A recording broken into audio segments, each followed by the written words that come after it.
এখানে যে AI generated নতুন ভাবনা চিন্তা চলছে, এআইকে কাজে লাগিয়ে স্বাস্থ্যসেবায় উন্নতি, ভারতবর্ষের বুকে এটা কতটা কার্যকর হবে? দেখুন, ভারতবর্ষের প্রথমত এটা খুব প্রয়োজন। আর ভারতবর্ষের কাছে আজকে ভারতবর্ষের শুধু স্বাস্থ্যক্ষেত্রে না, আজকে আপামর ভারতবর্ষে যারা বিভিন্ন টেকনোলজি এরিয়ার সঙ্গে যুক্ত, তারা সবাই কিন্তু এই এআই ব্যবহার এবং application of AI in our everyday life, এই জায়গাতে কিন্তু ভারতবর্ষ জানবেন পৃথিবীতে দ্বিতীয় বা তৃতীয় স্থানে আছে। আর আমরা কথায় কথায় বলি যে যখন আমাদের ইন্ডাস্ট্রিয়াল রেভলিউশন শুরু হয়েছিল, তখন ভারতবর্ষের অনেক ঝামেলা, colonial Bharatvarsha really could not be a part of industrial revolution.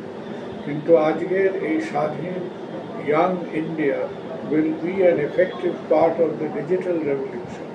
এবং আই এম ভেরি হোপফুল। কিছু কিছু দুর্বলতা আমাদের আছে, আমাদের অ্যাডিকুয়েট ডেটা সেন্টার্স নেই, আমাদের অধিকাংশ ডেটা ইন সামবডি এলসের জন্য, এসব প্রবলেম আছে আমাদের।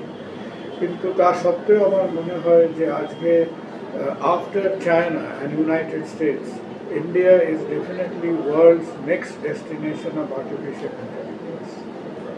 এবং আশা করি সব অ্যাক্টিভিটির মধ্যে, সেটা ব্যাংকিং হোক, ফাইন্যান্স হোক, স্পোর্টস হোক, similarly health care, treatment, diagnostics, সব কিছুর মধ্যে আমাদের এই উন্নত টেকনোলজিকে অ্যাপ্লাই করা খুব প্রয়োজন।